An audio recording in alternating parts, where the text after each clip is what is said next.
Bismillahirrahmanirrahim. Assalamualaikum warahmatullahi wabarakatuh. Innal hamdalillah nahmaduhu wa nasta'inuhu wa nastaghfiruh wa na'udzu billahi min shururi anfusina wa man sayyiati a'malina. May yahdihillahu fala mudilla lahu wa may yudlil fala hadiyalah. Asyhadu an la ilaha illallah wahdahu la syarika lah wa asyhadu anna Muhammadan abduhu wa rasuluh. Allahumma sholli ala Muhammad wa ala ali Muhammad wa ashabihi wa man tabi'ahum bi ikhlasin ila yaumiddin, amma ba'd. Alhamdulillah, kita bersyukur kepada Allah karena sampai pagi hari ini kita diberikan nikmat iman dan Islam. Nikmat pula kita bisa bersujud, bersimpuh di hadapan Allah untuk menyembah sebagai bentuk mahabbah kita, bukan hanya sebagai bentuk tugas atau beban yang diberikan Allah kepada kita. Karena kalau sebuah ibadah atau rangkaian ibadah itu hanya dititik beratkan pada tugas beban yang terikat di pundak kita, dikala kita sudah mengucapkan syahadat, maka kita kadang-kadang akan kehilangan manisnya ibadah karena terasa berat ya. Tetapi kalau juga didukung oleh mahabbah, kecintaan kepada Allah Subhanahu wa taala, maka akan terasa nikmat dan manis. Bahkan kita akan merasakan kehilangan manisnya ibadah ketika ibadah itu kadang-kadang kita lupa karena kesibukan kita. Pada pagi hari ini saya ingin menyampaikan sebuah artikel yang ditulis oleh Syekh Abdul Razak bin Abdul Muhsin Al-Abbad Al-Badar hafidhallahu ta'ala. Beliau di sini menyampaikan beberapa ayat, bukan beberapa tapi banyak ayat berkenaan dengan sifat-sifat orang Yahudi yang disebut di dalam Al-Quran.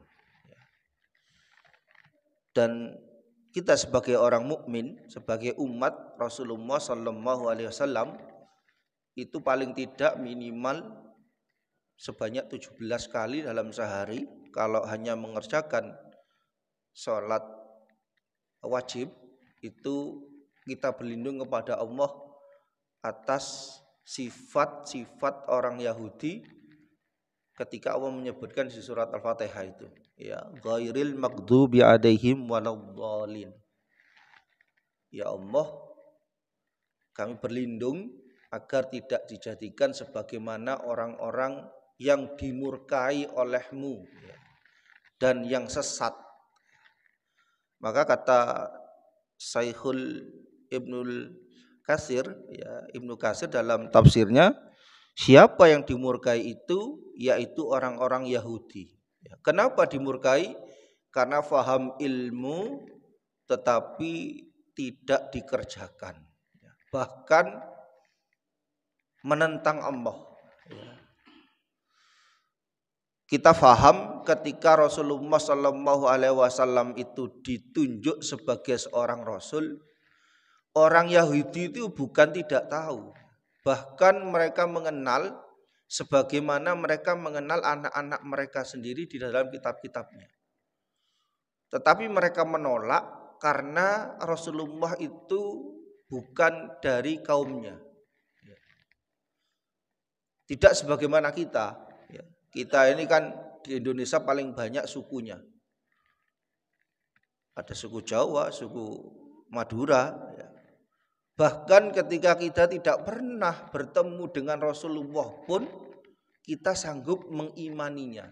Makanya kenapa Rasulullah itu di dalam hadisnya, aku nanti akan menunggu ya orang-orang yang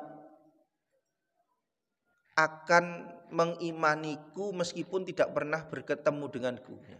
Atau disebut di hadisnya itu al-ikhwani ya.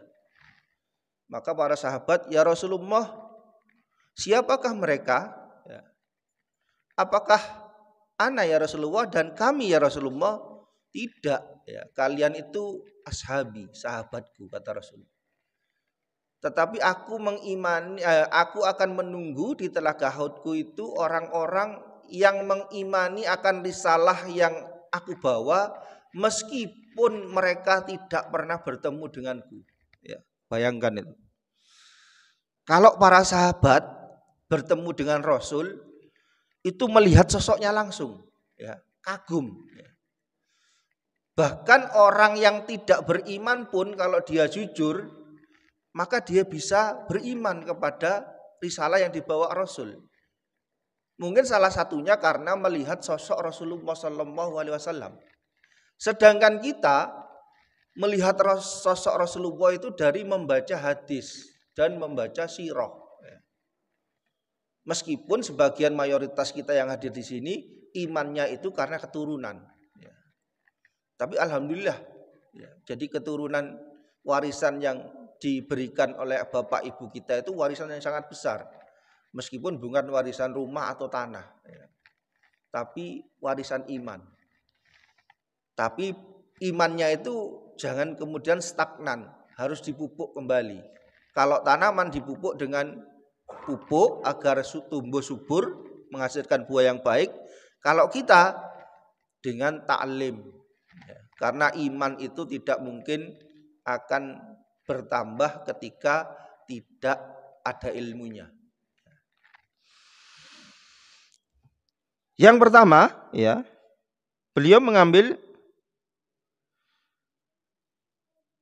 poin yaitu kaum Yahudi merupakan umat yang dimurkai oleh Allah. Ya, sebagaimana ayat di Al-Fatihah tadi. Yang pertama ayatnya yaitu di surat Al-Maidah ayat 60. Qul hal unabbiukum bisyarri min dzalika masubatan indallah man la'anahu faghadabi alaihi wa ja'ala minhum qiradatan wal khanazira wa abadat taghut ulaika syarra makana wa adhallu an sawa'is sabil. Apakah akan aku beritakan? Ya, kata Allah, katakanlah Muhammad, apakah akan aku beritakan kepadamu tentang orang-orang yang lebih buruk pembalasannya dari orang-orang fasik di sisi Allah. Jadi pembalasannya itu lebih buruk daripada orang-orang fasik. Ya. Orang fasik, orang munafik itu pembalasan dari Allah sungguh sangat berat, sangat buruk. Dan ini lebih buruk lagi, yaitu orang-orang yang dikutuki dan dimurkai Allah. Di antara mereka ada yang dijadikan kera dan babi. Jadi makanya para ulama menyebut kaum kera. Dan orang yang menyembah tagut. Tagut itu sesembahan selain Allah. Kalau kita membaca sirah, ketika Bani Israel ditolong oleh Allah melewati Laut Merah itu, kemudian bersama nabinya Nabi Musa dengan mukjizatnya ketika memukulkan tongkatnya dan kemudian laut itu terbelah dan mereka bisa berjalan dengan selamat. Kemudian disusul oleh Fir'aun yang mengejarnya, kemudian Fir'aun ditenggelamkan. Mereka kaum yang menyaksikan sendiri mukjizat itu, ya. Ketika beratus-ratus tahun setelah kenabian Nabi Yusuf, mereka kemudian diganti penguasanya, Fir'aunnya itu diganti, dan kemudian pengikut Nabi Yusuf, Bani Israel yang berpindah ke Mesir itu kemudian dijadikan budak beratus-ratus tahun, merasa tersiksa, dan kemudian ditolong oleh Allah akan terlepas dari kezaliman Fir'aun.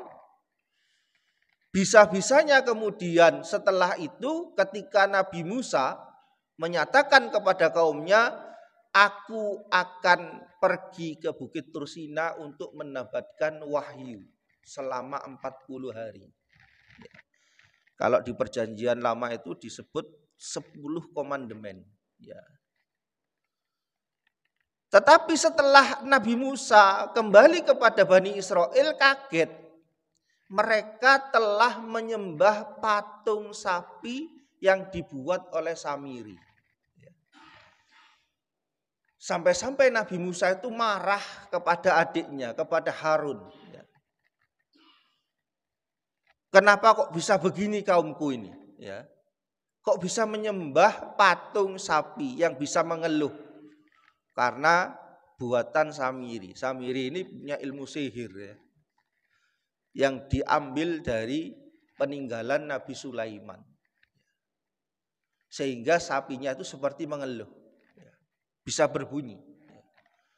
Jadi mereka itu melihat langsung mukjizat dan ditolong oleh Allah, tapi kemudian bisa langsung berbuat kemaksiatan yang cukup besar. Syirik, ya, menyembah patung sapi. Coba bayangkan betapa hebatnya itu kemurkaan Allah kepada mereka. Ya. Makanya kita jangan sampai seperti itu. Meskipun kita tidak pernah bertemu dengan Rasul. Naudzubillah. Semoga kita dijauhkan dari kesyirikan. Karena syirik itu kalau sudah masuk kepada syirik besar tidak akan pernah diampuni, apalagi sudah masuk kepada nazak. Ya, kalau sudah nazak sudah tutup sudah. Ya. Kemudian di terakhir ayatnya itu Allah menyatakan mereka itu lebih buruk tempatnya dan lebih tersesat dari jalan yang lurus. Kemudian ayat yang kedua, saya hanya membacakan 2 ayat. Allah berfirman di surat Al-Maidah juga, surat 80. Kamu melihat kebanyakan dari mereka tolong-menolong dengan orang-orang yang kafir atau musyrik. Ini berkenaan dengan pengkhianatan mereka ketika berada di Madinah. Ya. Ketika mereka itu hidup aman, tentram di Madinah, meskipun agamanya berbeda dengan Rasulullah dan pengikutnya. Mereka termasuk kafir zimmi, ya, hidup di bawah naungan syariat Islam. Tetapi mereka berkhianat dengan hianat bekerja sama dengan orang-orang musyrik Mekah ketika mereka bersekongkol sehingga terjadilah perang Ahzab itu atau perang Khandaq. Ya. Jadi mereka merongrong dari dalam, orang musyrik dari luar. Setelah kejadian itu maka Rasulullah mengusir orang-orang Yahudi dari Madinah. Sesungguhnya amat buruklah apa yang mereka sediakan untuk diri mereka, yaitu kemurkaan Allah kepada mereka dan mereka akan kekal dalam siksaan. Jadi jelas karena mereka berkhianat, makanya semoga kita dijauhkan dari sifat-sifat orang Yahudi. Ini hanya 2 saja yang bisa saya sampaikan pada pagi hari ini. Insya Allah kita akan lanjutkan pada pertemuan berikutnya. Semoga ketika kita berdoa di dalam sholat ataupun di luar sholat, ketika kita memohon kepada Allah agar tidak dijadikan orang sebagaimana sifat orang-orang Yahudi. Amin amin ya rabbal alamin. Subhanakallahumma wa bihamdika asyhadu an la ilaha illa anta astaghfiruka wa atubu ilaik. Assalamualaikum warahmatullahi wabarakatuh.